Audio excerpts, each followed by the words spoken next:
Hello, नमस्कार. मी लक्ष्मी. सर्वांचं मनापासून स्वागत आहे. सर्वांना श्री स्वामी समर्थ.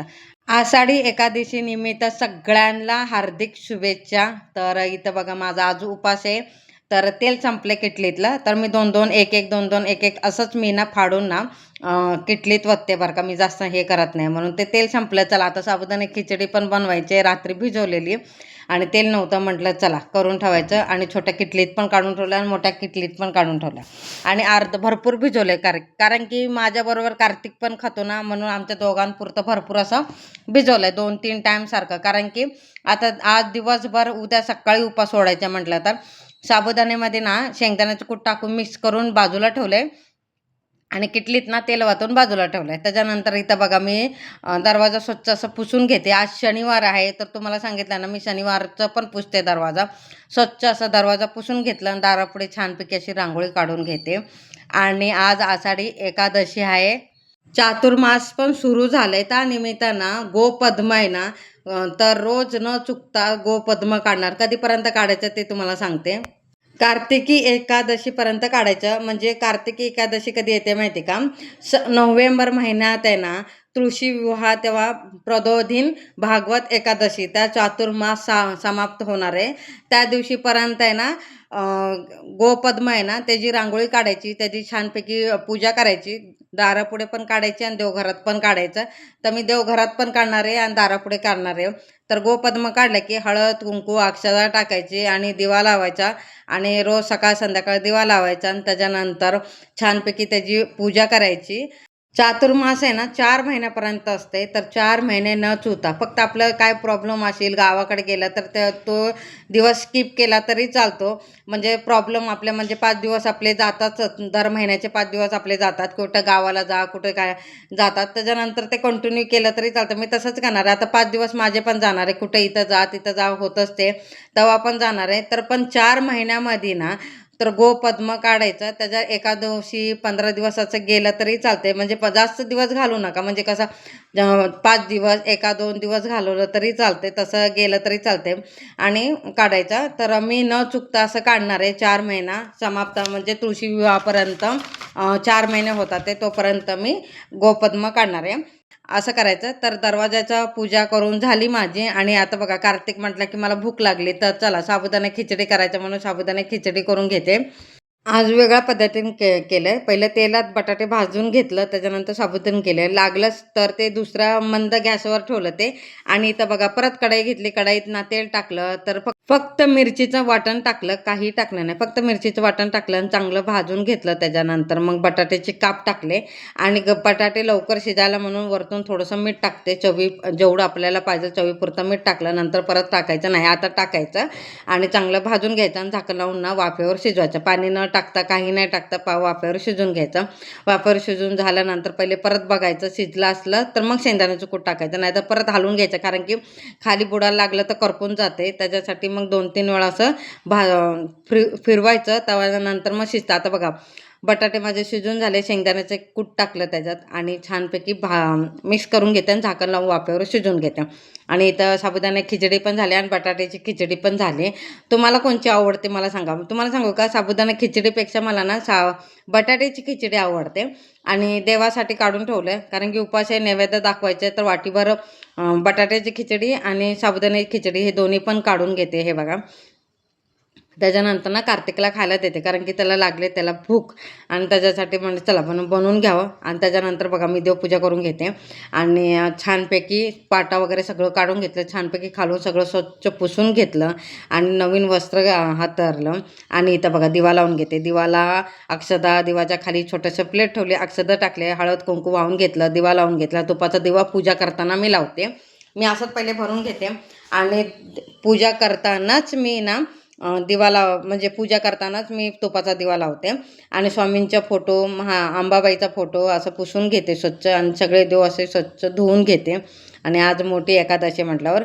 आणि माझ्याकडे ना पांडुरंगाची मूर्ती नाही आहे, तर बाळकृष्णाची मूर्ती आहे आणि भगवान विष्णूची मूर्ती आहे, सॉरी फोटो आहे. मग ते एका साईडला मी पूजा मांडून घेणार आहे. ते तुम्हाला दाखवते मी कशी पूजा मांडणार आहे.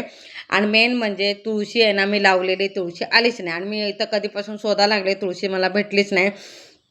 मोठं रोप झालं ना, काढायला थोडंसं प्रॉब्लेम होत आहे. तर मग ते कशाला आपलं नुकसान करायचं तुळशीला. छोटे-छोटे असे रोप आले ना, तर मग ते काढायला काही वाटत नाही. तर पहिले तिकडे राहत होती ना, तर मला तुळशी भरपूर भेटायची. पण इथून एकदा पण भेटली नाही. मी लय शोधायला लागले. बघू चल, आषाढ महिना संपायच्या अगोदर आहे ना, तर लावायचा. नाहीतर पुढच्या महिन्यात श्रावण महिना चालू होतं. मग श्रावण महिन्यात चालू लावलं तरी चालते. फक्त लावताना ना, एकादशी सोडून, रविवार सोडून कोणत्या पण दिवशी मात्र सोमवारी आणि गुरुवारी ह्या 2 दिवशी लावायचं. तर मी तेच करणार आहे. बघू भेटलं ह्या महिन्यात, आषाढ महिन्यात तर लावते. आषाढ महिन्यात नाही भेटलं तर श्रावण महिन्यात लावणार आहे तुळशी. आता बघू आता काय होणार आहे. मी लय शोधायचा प्रयत्न करते, सगळीकडे बघते मी, कुठंच भेटत नाही. तर भेटलं तर लावणार आहे. असो छानपैकी असं देवपूजा करून झाली आणि पूजा मांडून घेते. हे बघा, चौरंग पाट मारलं. चौरंग पाठच्या इथं ना रांगोळी छानपैकी काढून घेतली, देवा लावून घेतलं आणि भगवान विष्णू माता लक्ष्मीचा फोटो आहे ना स्वच्छ पुसून घेतला. अष्टगंध, हळद कुंकू वाहून घेतले आणि जास्वंदाचं फूल आहे ना, ते मी अंबाबाईला महालक्ष्मीला चढवलं आहे. त्याच्यानंतर गुलाब होतं, पांढरे फूल वगैरे आहे ना, ते भगवान विष्णूला केलं, वाहून घेतलं. त्याच्यानंतर गणपतीचं बाप्पाचं अभिषेक करून घेतलं. 11 वेळा ओम गण गणपताय नमः या मंत्राचा जप करून घेतलं आणि पहिले गणपतीची स्थापना करायची, मग पुढची पूजा करायची. पहिले गणपती बाप्पाच्यापासूनच सुरू होते आणि छोटंसं चौरंग पाट घेतलं. त्याच्यात ना अक्षता ठेवल्या, हळद कुंकू वाहून घेतलं. त्याच्यानंतर गणपती बाप्पाची मूर्ती ठेवली. गणपती बाप्पाला पण हळद कुंकू, अक्षता, अष्टगंध वगैरे वाहून घेतलं, फूल वाहून घेतलं. त्याच्यानंतर बघा बाळकृष्णावर अभिषेक करून घेते. तर एक वेळा पुरुष सुक्त करायचं, नाहीतर 16 वेळा करायचं. वेळ भेटला तर 16 वेळा करायचं. 16 वेळा केलं तर अतिशय उत्तम, कारण की मोठी एकादशी आहे. त्याच्यासाठी 16 वेळा पुरुष सुक्त म्हणायचं. तर नाही झालं तर एकदा म्हटलं तरी चालतं. तर मी एकदाच म्हटले, कारण की मला अजून बाकीचे भरपूर सेवा करायचे. छानपैकी पूजा वगैरे सगळं मांडून ठेवलं. पूजा करायची 6:30च्या नंतर, म्हणून पूजा वगैरे फक्त मांडून ठेवलं. त्याच्यानंतर दूधवाला आज सकाळपासून आलाच नाही. तर चला म्हणून विकत दूध घेऊन आली आणि पावशेर दही घेऊन आली आणि संध्याकाळी काहीतरी बनवायचं. आता कार्तिक काय म्हणतो बघू आता, कारण की कसं असतं माहिती आहे का, माझा उपास असला तर कार्तिक पण दिवसभर उपास, म्हणजे त्याला पण तेच खायचं असतं. म्हटलं चला आम्ही दोघं पण, आणि कार्तिकच्या पप्पाला तसं काही आवडत नाही, म्हणते काय नाही, ते भाजी चपातीच खाणार आहे. असो, आणि संध्याकाळचे वाजले 7:30. चला तर चाय प्यायचं आहे. तर बघा माझं काय कांड झालंय, उतू गेलं चाय. तर मला आणि कार्तिकच्या पप्पाला चाय भरलं. त्याच्यानंतर मस्तपैकी चाय पिलं. त्याच्यानंतर बघा दिवा लावायला आली. पहिले देवघराची दिवा लावून घेतलं, त्याच्यानंतर मग आता इकडे आली. तर पहिलं दिवा लावून घेतले, कारण की दिवा सकाळीच लावलेला. खिडकी उघडली की दिवा विझला माझा, त्याच्यासाठी मी ती खिडकी उघडतच नाही. छानपैकी तुपाचा दिवा लावून घेते आणि कप धूप आहे ना तो पण लावून घेते, कापूर पण जाळून घेते आणि 2 अगरबत्ती वगैरे जाळून घेते. अशी पूजा करून घेते. आता पांडुरंगाची मूर्ती असली असती तर मी ठेवली असते, पण आणलीच नाही. तर आणायचं आता. ते पण आता एकादशीचा उपास असतो, त्यांची पण पूजा करायला पाहिजे आपल्या. केंद्रात पांडुरंगाची विठ्ठल रुक्मिणी आणि विठ्ठलाचं मूर्ती एवढी केंद्रात असते. तर म्हटलं आपल्या घरात पण, देवघरात पण असावं, म्हटलं आणणारच आहे मी. तर असो, तर आता बघा मी सेवा करते. तर 1000 वेळा नावं घेणारे विष्णू सहस्त्रनाम नामावलीचं घेतलं आणि तुळशीचं पान आदल्या दिवशी तोडून आणले. बघा भरपूर अशी आणले मीने, कारण की ना तर परत एकादशीच्या दिवशी रविवारी असं तुळशीचे पानं तोडायचं नसतं, कारण की तुळशीचा उपास असतो. त्याच्या आदल्या दिवशी ना भरपूर अशी तुळशी तोडून आणली आणि सेवा केली. त्याच्यानंतर परत आता वाजले किती, 8 वाजले. तर कार्तिक म्हटला की भूक लागली, चला.